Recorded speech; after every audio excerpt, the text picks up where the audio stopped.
విద్యార్థుల నిరసనల్లో విద్యార్థులపైకి pellet guns తో పోలీసులు కాల్పులు జరిపారు. దీని మీద ప్రతిపక్షం తీవ్ర అభ్యంతరం వ్యక్తం చేసింది. రాహుల్ గాంధీ కూడా మీడియా ముందు ఆ విద్యార్థిని చూపెట్టి అతనికి తగిలిన గాయాలను కూడా అందరికీ చూపించే ప్రయత్నం కూడా చేశారు. ఇప్పుడు ఆ విద్యార్థులపై పెల్లెట్ గన్లతో కాల్పులు జరపమని హోంమంత్రి అమిత్ షానే పోలీసుల్ని ఆదేశించారు అంటూ రాహుల్ గాంధీ ఆరోపిస్తూ ఉన్నారు. సారీ బయట So the Home Minister authorized the shooting of our students, sir. He put pellets into the blood of our students. He ordered the students of India to be shot. Right sir. And ఈ anti paper leak bill పై చర్చ జరిగింది. చర్చ సందర్భంగా హోంమంత్రి అమిత్ షా సభలో లేరు. So దాని మీద కూడా రాహుల్ గాంధీ కొన్ని ఆరోపణలు చేస్తూ ఉన్నారు. చర్చకు భయపడే అమిత్ షా సభకు రాలేదు అంటూ ఉన్నారు రాహుల్ గాంधी. लोकसभा में आ नहीं पाए. पहले बड़ी बड़ी बातें होती थी, अमित शाह दिस, अमित शाह दैट. लोकसभा के अंदर अमित शाह घुस नहीं पाए. क्यों? He is guilty. अगर गिल्टी नहीं होते तो 2 मिनट में आके जवाब दे देते. तो that is why we are saying इनको जाना है लोकसभा में.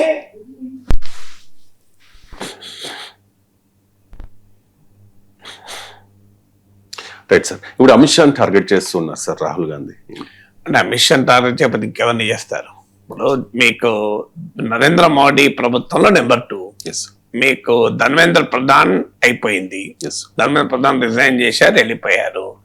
సో నరేంద్ర మోడీ అమిత్ షాలను టార్గెట్ చేయడం ద్వారా మాత్రమే బీజేపీ నిలకొట్టగలుగుతారు. మీకు అందుకే ఎవరో జూనియర్ మినిస్టర్ని టార్గెట్ చేసి ఉపయోగమే ఉండదు. అందువల్ల వ్యూహాత్మకంగానే బీజేపీకి వీక్ మూమెంట్ గా భావిస్తున్నారు, వల్నరబుల్ మూమెంట్. ఫ్యూచర్లో ఏం జరుగుతుంది పాలిటిక్స్ లో, రేపు ఎలక్షన్ల వరకు దీని ఇంపాక్ట్ ఉంటుందా ఉండదా, బీజేపీ ఎలా మేనేజ్ చేస్తుంది, ఇవన్నీ next aspects. As of now ఖచ్చితంగా ఈ పొలిటికల్ వార్ లో బీజేపీ కాస్త వల్నరబుల్ మూమెంట్ లోకి అయితే వెళ్ళిపోయింది, అందులో అనుమానం లేదు.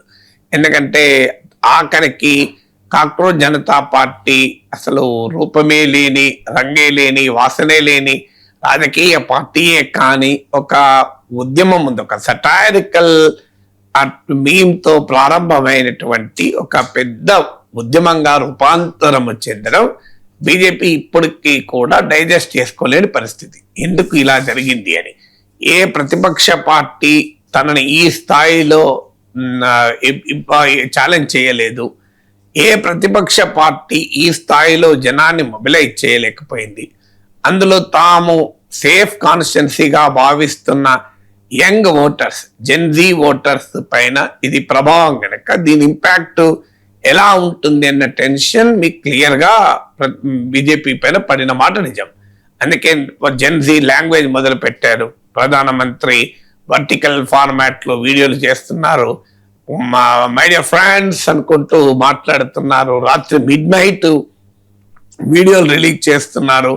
సో ఒక రకంగా భారీ ఎత్తున దీన్ని ఎదుర్కోవటానికి, ఈ జరిగిన పడ్డ దెబ్బను తప్పించుకోవటానికి బీజేపీ ఎత్తుగడ చేస్తుంది. మంత్రుల్ని రీల్స్ ఏమని ప్రైమ్ మినిస్టర్ చెప్తున్నాడు. పార్లమెంట్ లో కూడా నిన్న జెన్జీ లాంగ్వేజ్ అంటే మీకు MIA missing in action, Rahul Gandhi ఇన్ని రోజుల పాటు ఆ కాక్రోచ్ల ఉద్యమంలో లేరు, ఇవాళ ఎంఐఏ అని చెప్పి అటాక్ చేశారు. మిస్సింగ్ ఇన్ యాక్షన్ అని లేదు, fear of missing out, FOMO అని, లేకుంటే డెలులు అంటే డిల్యూషన్ అని.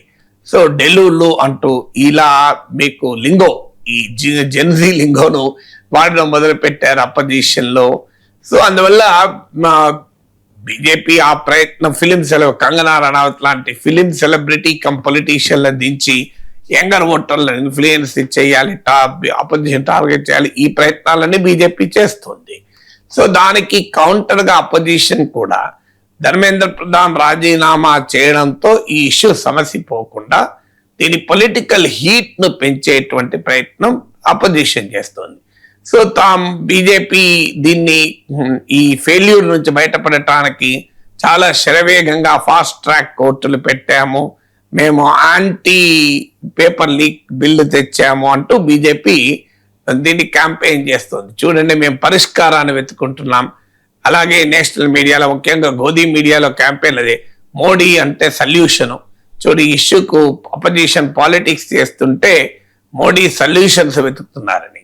కానీ అదే సమయంలో ఈ చర్యలకు కౌంటర్గా ఏం జరుగుతుంది అంటే, ఈ పేపర్ లీక్లను చేసిన నిందితుల కేసు విచారణకు వస్తే ప్రధానమంత్రి ఏమో ఫాస్ట్ ట్రాక్ కోర్టులు పెడుతున్నామని ప్రకటించారు. ఆల్రెడీ ఈ పేపర్ లీక్ల పైన విచారణ జరుగుతున్న ఫాస్ట్ ట్రాక్ కోర్టులో కేసు విచారణకు జరుగుతుంటే సిబిఐ తరఫున లాయర్ రాలే. సో ఏం ఫాస్ట్ ట్రాక్ కోర్టులు పెట్టి ఏం చేస్తారు, కమిట్మెంట్ లేనప్పుడు. సో ఇది ఇలాంటివన్నీ ఎక్స్పోజ్ అవుతున్నాయి. అందువల్ల ధర్మేంద్ర ప్రధాన్ రాజీనామా తర్వాత ఉన్నటువంటి పొలిటికల్ హీట్ ను తనకు అనుకూలంగా మలచుకోవటానికి అపోజిషన్ మరింతగా దాన్ని హీట్ పెంచింది. బీజేపీ ఏమో దాని నుంచి బయటపడటానికి రకరకాల రూపాల్లో వ్యూహరచన చేస్తోంది. అందువల్ల జెన్జీ మూమెంట్ ఎఫెక్ట్ భారత రాజకీయాల్ని కుదిపేస్తున్నమాట చూస్తున్నాం మనం. అందుకే ధర్మేంద్ర ప్రధాన్ తర్వాత అపాయింట్ అయిన ప్రహ్లాద్ జోషి పైన భారీ ఎత్తున అటాక్ మొదలు పెట్టారు. బిల్కిస్ బాను కేసులో నిందితులను విడుదల చేసినప్పుడు వారిని సమర్థించాడు ప్రహ్లాద్ జోషి అని. సో ఆ రకమైనటువంటి విమర్శలు కూడా ఎక్కుపెట్టారు. ఇప్పుడు ఏకంగా పోలీసుల ఎక్సర్సైజ్ పైన దేశమంతా చర్చ జరుగుతోంది. మొదట్లో అసలు మేమేమి ఎక్సర్సైజ్ చేయలేదన్నారు, ఇప్పుడు అంగీకరించక తప్పడం లేదు, ఎందుకంటే ఎవిడెన్స్ వస్తుందని. మీకు ఒక అమ్మాయి పైన పెల్లెట్ గన్ తగిలితే ఆమె ఏకంగా హాస్పిటల్లోనే చేరింది. అది నిన్న హిందూ మీడియా అంతా పబ్లిష్ చేసింది. ఆమె ఇంటికి వెళ్ళిపోయి సర్జరీ కూడా చేయించుకున్నదని. సో మీకు ఆమె హాస్పిటల్ సర్టిఫికేట్, సర్జరీ కాదనుకుంటాను, బట్ ఆమె డయాగ్నోసిస్ సర్టిఫికేట్ కూడా, డిశ్చార్జ్ సమ్మరీ కూడా చూపెట్టారు. అలాగే మీకు రాహుల్ గాంధీ ప్రెస్ కాన్ఫరెన్స్ పెట్టి పెల్లెట్ గన్ ఇంజురీస్ ఉన్నా కూడా మీడియా ముందు ప్రదర్శించారు.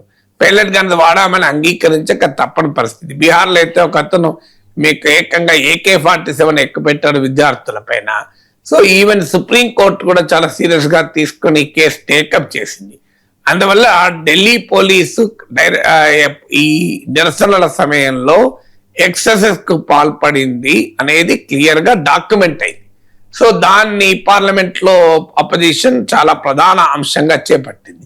Delhi police directly comes under union home ministry కనుక పోలీస్ ఎక్సర్సైజ్ పైన డిబేట్ నడుస్తున్న సమయంలో సహజంగానే మరి హోమ్ మినిస్టర్ ఉండాల్సి ఉంటుంది. కానీ కారణాలు ఏదైనా హోమ్ మినిస్టర్ ఇతర పనుల వల్ల కూడా వెళ్ళొచ్చు. రాహుల్ గాంధీ చెప్పినట్లేదో గిల్టీ ఫీల్ అయ్యి భయపడి అమిత్ షా పార్లమెంట్ నుంచి పారిపోయాడని నేనేం అనుకోను. కానీ అమిత్ షా ఆబ్సెన్స్ కూడా అపోజిషన్ ఒక పొలిటికల్ వెపన్ గా వాడుతూ, చూడండి గిల్టీ ఫీల్ అవుతున్నాడు కనుకనే పార్లమెంట్కు రాలేకపోతున్నాడని. అందువల్ల మీకు పేపర్ లీక్ కు ధర్మేంద్ర ప్రధాన్ అకౌంటబుల్ చేసినట్లు పోలీస్ ఎక్సెసెస్ కు అమిత్ షాని అకౌంటబుల్ చేయాలి అన్నది అపోజిషన్ ప్రయత్నం. ఎందుకంటే పోలీస్ ఎక్సెసెస్, పిల్లల పైన పోలీస్ ఎక్సెసెస్, ఆఖరికి మురళీ మనోహర్ జోషి లాంటి బీజేపీ RSS వెటరనే చాలా ఆవేదనతో అభ్యంతరం వ్యక్తం చేశారు. సో ఈ ప్రాసెస్ లో అమిత్ షాను కూడా రాజీనామా చేయాలి, పోలీస్ ఎక్సెసెస్ కు అకౌంటబిలిటీ వహిస్తూ అని అపోజిషన్ అటాక్ చేయడం మొదలు పెట్టారు. అందువల్ల is a political war. Gen Z moment effect తర్వాత వచ్చిన ఒక రాజకీయ యుద్ధం జరుగుతోంది.